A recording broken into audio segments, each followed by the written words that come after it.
Hey everybody, welcome back to the comic book review segment of episode 11. This is part 4. I am Sudon. I'm Peachy. And I'm Ooze. Today we will be discussing all together in this final segment of episode 11. Still comic book week of September 26, 2018. We'll be talking about Edge of Spider-Geddon number 4. And then we will move right almost immediately into Spider-Geddon number 0, which both released today. Yeah. Unfortunately. Since we're all three reading the same book, who would like to lead off?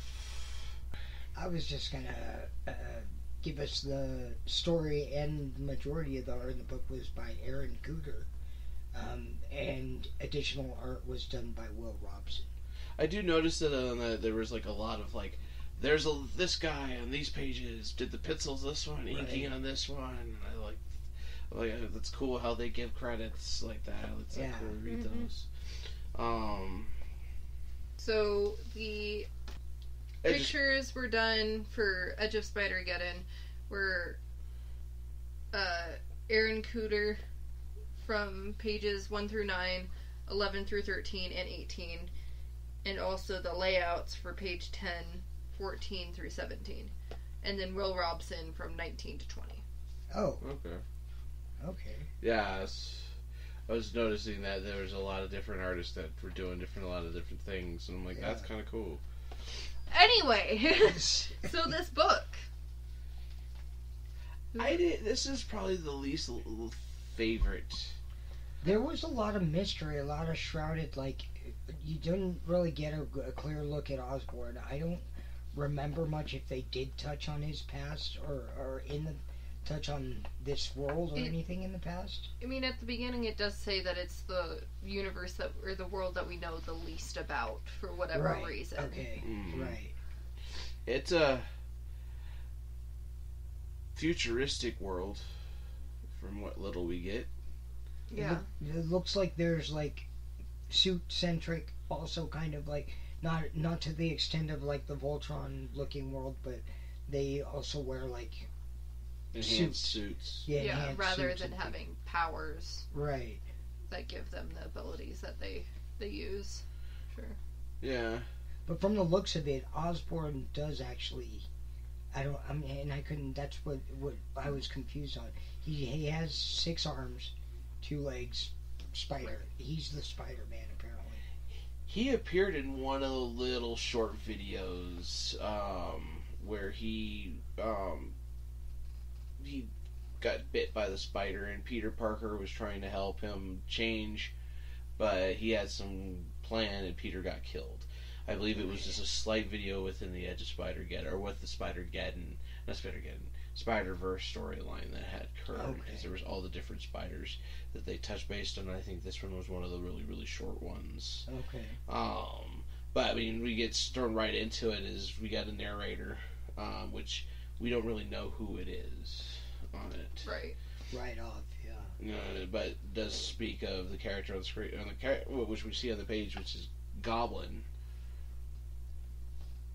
Which is, as you see him kind of in the Iron Man, almost kind of like the movie, where it's kind of like a really suited armor with cloth on the outside. Yeah, like that first Tobey Maguire movie. Yeah. Less like mask being pulled over, but more of like an Iron Man or suit of armor. So a helmet. Right. Yeah. But yeah, we just see him, and he's kind of looks up, he says, "Oh my God," and then from there it goes to, if I'm not mistaken, goes to a different part of the story. It like flashes back. We kind of get a little throwback to where this all, like, the ending starts. It's kind of a weird jump back and forth. Sure. Yeah. I didn't notice that. So I mean, the narrator is telling us about basically Osborn's nefarious plans and how he wants people to feel hopeless, basically, and that sort of thing. Mm-hmm. While we see the Goblin character basically scaling walls and doing stuff before that, oh my God, part that I mentioned. He's breaking into something. Yeah. Right. Which, we eventually find out that the narrator is Peter Parker, and the person that he is talking to, technically, not besides us, is Harry. I couldn't remember his first name. I was just going to say Osborn. Yeah. The Osborn kid. Yeah, that one. With the hair, you know. The hair. They make mention of that at some point in... hide your stupid hair. Yeah, hide your stupid hair. Yeah. Peter's talking to him, talking about like what he's doing, and we see kind of flashing back and forth. Of Harry, he's going into the building, and he's being surveillanced by Spider Osborn, who's a bad guy. Spider-Man is a bad guy. Yeah. So this is crazy. In the intro, it did say that there is a Spider-Man in this world, and he does protect the city in a way.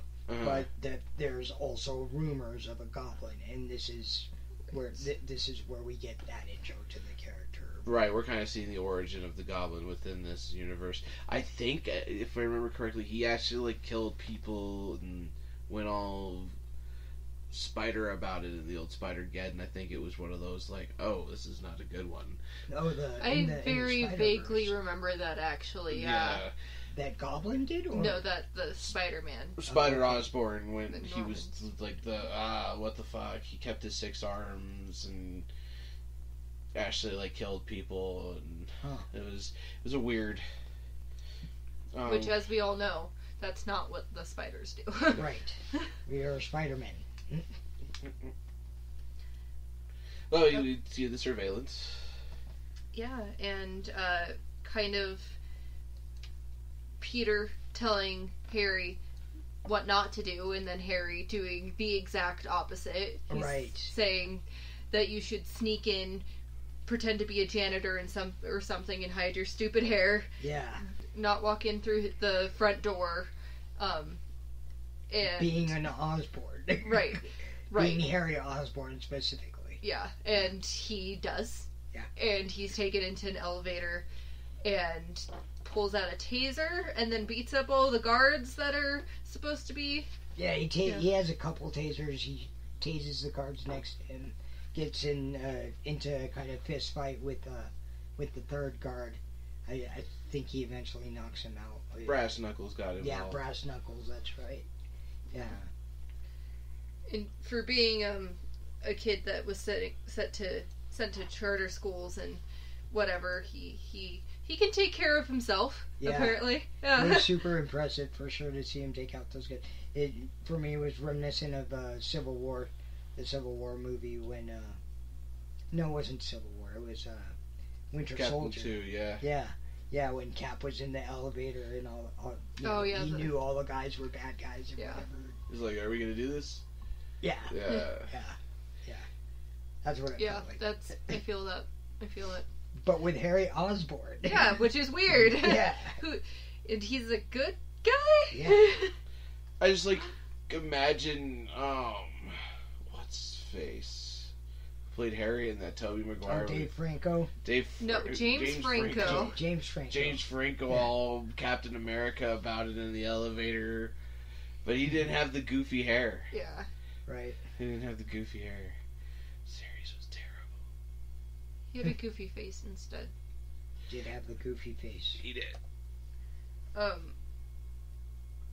yeah, so he breaks in and doesn't go straight to his father like you would think he might to take him down or whatever. He goes to a lab, and we see in the letter that we find out the narrator is the letter that Peter had written to Harry, which he would only receive if Peter had died, which obviously did. He obviously has at this point. He tells him to go after the kobold. Kobold suit. Yeah, the kobold suit. Which they describe as a kobold is a German house gnome, nymph, troll, or goblin. If treated well, they can be quite helpful. If treated poorly, if they treated poorly, they set fire to you and everything you love. I like the little sign, the little sticky note on the helmet is "Burn this house down." Yes. That was hard to read the first time I was looking through it. I'm like, is that like a German word? Like, Yeah, like "Joe has no spaces. Yeah, yeah. For real, So, it's a like, lot of the words sound very angry. Yeah, I like that. I learned something. Yes, learning is good. So Harry gets in the suit, and other Osborn, Norman, and we've found out through Peter's letter also at this point that they're determined to destroy Osborn's life work. Yeah. Because he's doing something sinister that they've put all of their funds into, and nobody quite knows what it is, but it's probably something terrible because it's Oscorp. He keeps investing on all these really weird things, but they're all centralized into one location. So the thought process is hit him where he put all his eggs in one basket, essentially, and we get that reveal, and it was kind of interesting. And I heard you mention it downstairs. You're like, "What the hell is that?" Yeah. Cosmic Cube. The Cosmic Cube. Yeah. That's been mentioned in Marvel lore before, but I've only heard it in the animated series before. Really? It is some like pre-universe construct that's extraordinarily powerful. There was something big about it within the Secret Wars storyline, which I never finished. Okay. But they mentioned that this one is all warped and destroyed and not in the best of shape that it originally was, so it's not working. But, and that is what Norman has been investing his money into, to figuring out how to make it work so he can... Oh, and also investing in remaking some of Peter's webbing. Yeah. And making it more elastic so he can make I have it somewhere, I promise, a time bungee to travel through time. Yeah, bungee jump through time, basically. Yeah. It's very hard to describe, but it's a bunch of timey-wimey stuff. Right. He wants more plasticity and elasticity to be able to handle that.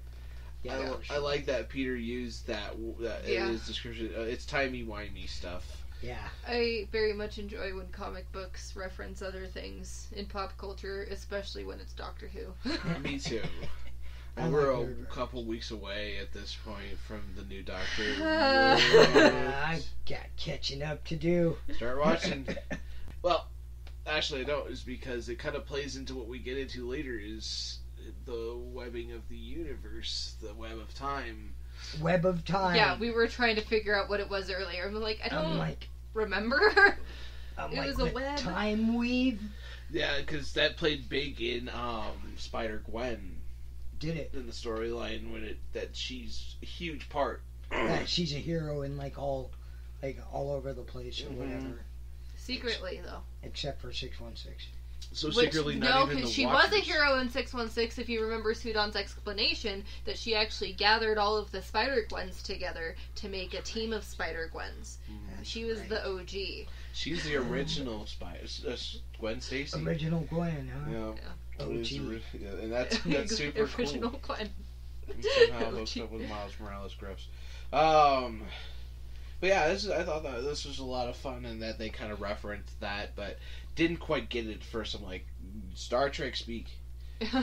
I like the new glider.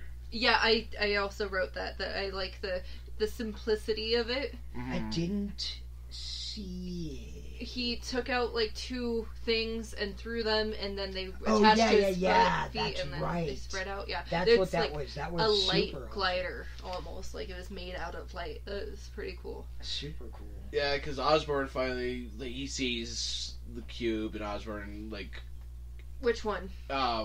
Spider Osborn Okay. attacks Goblin Osborn and says, "Hey, look, Norman attacks Harry. Norman attacks Harry. Cute outfit, son." Or whatever.